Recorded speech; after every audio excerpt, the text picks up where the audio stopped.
Have a replay here from Grandfather Umbrella versus Black Knight. Or Cool Umbrella. He keeps making slight iterations on his name so that I try to remember what it usually is, and then I get it wrong. But yeah, NC's Cool Umbrella versus NC Black Knight. High Elves Skaven, usually a cursed matchup for the High Elves. But Umbrella brought no globes. No poison globes. Trying to be a little spicy. Instead, we do have a bunch of 360 shooters. We have 2 gutter runners, 4 night runners. Then we have 3 rat ogres for anti-cav and just some blocking. A warlord on a brood horror. I like this. He's a decent little duelist, but mostly you just like the regeneration and the tankiness to prevent a lord snipe from spirit leech or something like that. We have a warlock engineer with howling warp gale and flensing ruin. No little mortis engine for him. Natty Boobo sharpshooters and the avalanche mortars, 2 weapons teams regiments of renown. And we have clan rats and skaven slaves throughout. On the other side, for Black Knight, we have Imric up on his dragon. Lifecaster with only Earthblood, a single bolt thrower, and then a bunch of spearmen on the front line, 4 archers, a single dragon prince in the back, and then a vanguard, it looks like over here, of Illyrian Reavers, 2 Illyrian Reaver archers, and another dragon prince. Alright. For now, Natty Boobos has moved up. They're trying to snipe out the Eagle Bolt Thrower crew, which is very smart.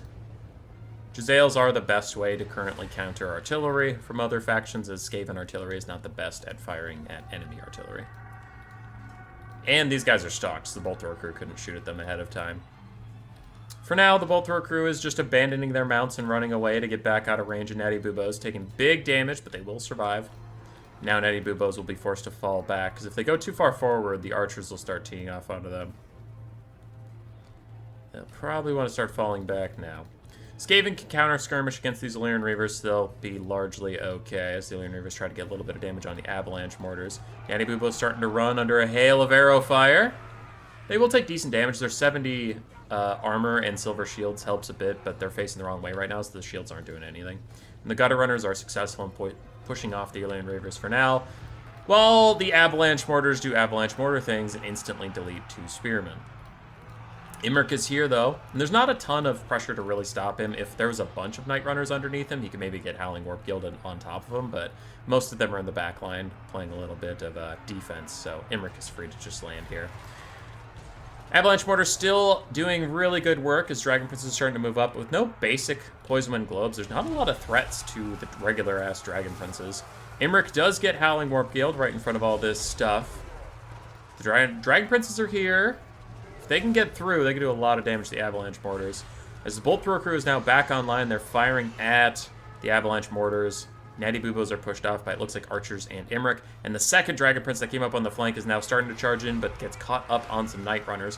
Radogers have surrounded Imric. I think he has Lord of Dragons down on one of them, so one of them has pathetic stats right now. But Imric overall is very tanky, and he's well statted. Another archer gets deleted by the Avalanche Mortars, and the Dragon Princes are charging back in once again to try and get rid of those clan rats. But archers finally getting into range of the Avalanche Mortars is really what the High Elves want. Their cavalry is just not reliable enough to get through this Skaven front line. The Avalanche Mortars have done a ton of work, though. Imric chucks out a very spiteful breath attack out of those rat ogres. I like that. Just kind of a, fuck you. Anyway, the Bolt Thrower and the Archers still pushing off the Avalanche Mortars a little bit. Natty Boobo Sharpshooters continuing to fire after rallying in the distance. And the High Elf Healing Casters forced to fall back. High Elves are quite down in balance of power, which is not unusual for this matchup. Meanwhile, the Gutter Runners and Night Runners have pushed around the Illyrian Reavers rather effectively, but the Dragon Princes are uncontested on this backline. They aren't worried about a thing. I'm kind of surprised that they're going after these Night Runners rather than diving back onto the Natty Boobo Sharpshooters team. Imric is netted on the ground once again with Howling Warp Gale.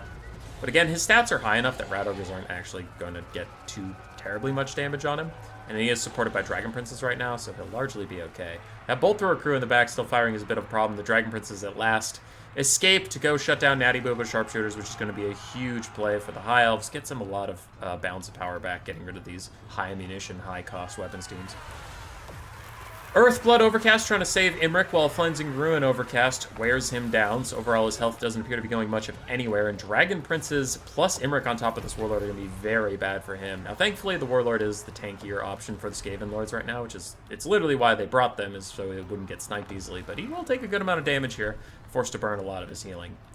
High Elf Spearmen have penetrated into the back line somehow, slooped their way up here, and the Avalanche Mortars being allowed to come back and fire is once again really punishing the High Elves. The High Elves not able to finish off some of these key assets is costing them in the late game. Going for the Lord Snipe is exactly what the Warlord wants, because now he gets to run away with 105 speed while regenerating, and you'll dedicate resources to chasing him, while your other Skaven tools manage to rally and get more shots off. Imric is netted in place. Rat Ogres will catch him up. And that means the Warlord should be able to rally any moment now. It's exactly what the Skaven want. The High Elves are actually up on the balance of power, which is very rare. The Avalanche Mortar is still punishing those Dragon Princes, and now Spearmen will be able to get to them and shut them down. But man, the Avalanche Mortar's got a second life that the Skaven really, really needed, and the High Elves are going to regret. Gutter Runners should be able to shut down this Eagle Claw Bolt Thrower. Clan Rats and these other Night Runners are doing enough disruption in the backline. The Archers might have a bad time, but Dragon Princes have been brought back to give them a little bit of support, so never mind. These Archers should be rallied. And Imric's still taking damage from the Warlord and these Rat Ogres. Avalanche Mortars are 5 speed faster than the Spearmen, but I think they will find charge bonuses a bit too much of a drug to overcome. Skaven rallying some disparate forces. And how are the High Elves doing? We have an almost heal-capped Imric. A heal cap in sight, but not quite here. Dragon Prince. Their mage is healthy-ish. We have some healthy-ish spearmen. And some archers that are not going to live very long. I mean, these Night Runners and Gutter Runners and stuff should be able to take care of them. Big breath attack from Imric. Huge breath attack from Imric. Does a lot of damage to the Warlord. Then he dives back in while Dragon Princes are supporting and Spearmen are supporting. This is a terrible spot for the Skaven. Balance power was in their favor by quite a lot, but now their Lord gets sniped. And that's his second rout. If he routs again, he is going to straight up shatter. The Avalanche Mortars are allowed to come back again? How? How is that allowed? They also probably should shoot the Spearmen right in front of them, who are nicely, but still. I am alarmed that they were allowed to come back. Dragon Princes trying to chase off some of the stuff that is terror routing from Imric. I don't know about those Clan Rat Spears, though. They should be able to just rally in the faces of those Dragon Princes, and that'll be a problem. Avalanche Mortars doing good damage to the Spearmen that are left. These other Spearmen, though, since they were not shot, are just going to walk up on the Avalanche Mortar team, and that should be the end of them for once and for all this time. Imric plus a Dragon Prince charge, everybody getting healed up by Earthblood, and they should rout off these skirmishers for the Skaven, creating a nice little pocket of safety for themselves. Meanwhile, we still have some High Elf Spearmen fighting, 2 of them in fact, and without ranged units to get rid of them, man, the Skaven are going to have a tough time killing those Spearmen in melee combat. Warlord's trying to regen up a bit, get a little bit more courage before he has to fight anybody again. The Avalanche Mortars are finally shattered off the map. Rat Ogres have been sitting here. I think they're trying to get Vigor back so they don't rout immediately, but they look like they are needed. Balance power is back to almost 50-50. This Warlock Engineer, if he has any Winds of Magic for Cleansing Ruin or something, Imric could be in trouble. The Skaven leadership is not looking too hot. Imric thinks about diving on the Warlock Engineer, instead decides to go for this area where he can maybe terror rot off these Gutter Runners and then the Rat Ogres. And we get a 2-for-1. Earthblood onto Imric and these Spearmen, but then a Cleansing Ruin Overcast onto him as well. The Overcast does a little bit of damage to the Warlock Engineer, but it is still a really good trade for the Skaven. They really wanted that damage. Warlord dives straight into the Spearmen and Dragon Princes, trying to snipe out any of these units, but Imric's coming over. He has something to say, and the other Dragon Prince is also back.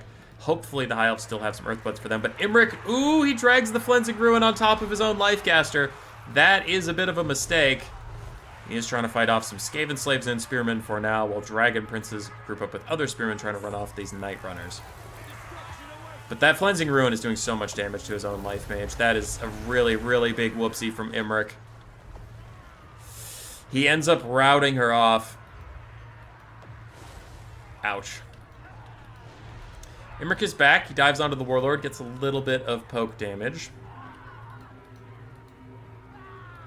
Dragonhorn is rallying his Dragon Princes. They'll dive straight down on the Rat Ogres. Those Rat Ogres are super dead, as are the things around them. Warlord's going to try and dive back in. Never mind, he is out, and I can't say I disagree. The High Elves are very, very low on assets. They're waiting. They're hoping that the Warlock Engineer does not have any more Flensing Ruins for our friend Imric. There's just a pile of almost routed Skaven in the back there. Kind of love it. Imric is back in once again. Mage of Life should be routed off in no time at all. And we have a bit of Skaven getting slowly fed to the dragon while the Warlord tries to regen and the Warlock Engineer tries to get some Winds of Magic going. I'll fast forward for a second. Dragon Prince is trying to help Imric route stuff off. Another Flensing Ruin hits him, though. That is really brutal. And the Mage of Life is shattered. And that'll be the end of poor Imric. It was a good game. It was a close game. I think Skaven definitely needed globes, as we saw, because dealing with the Dragon Princess was really hard. And High Elves had to spread the love on Earthblood a little bit more, and Imric accidentally team killed his own caster there. So a bit of a whoopsie, but it ended up being a good game. I mean, both sides can make a lot of mistakes, both sides can make some mistakes, both sides can make no mistakes. It's a good game, as long as you don't... The games that generally try to avoid casting are like, one side makes no mistakes, the other side fucks up constantly. It's like, okay. Well, that's not a fun game to cast. Warlock Engineer got insane value. Warlord did fine, he just survived. Natty Bubo struggled to get their value back, while Avalanche Porters did great. Night Runners and Gutter Runners mostly paying for themselves, so they did pretty good. Rat Ogres did good. Clan Rats and Skaven Slaves did fine. The other side for Black Knight, Imric did well enough. I don't think he paid for himself, but he was trying. Dragon Princess did overall well. Laird Reavers struggled. Archers struggled. Lifecaster did Lifecaster things. Spearman struggled. The Bolt Thrower did fine. GG. Roar. Subscribe, yes, yes.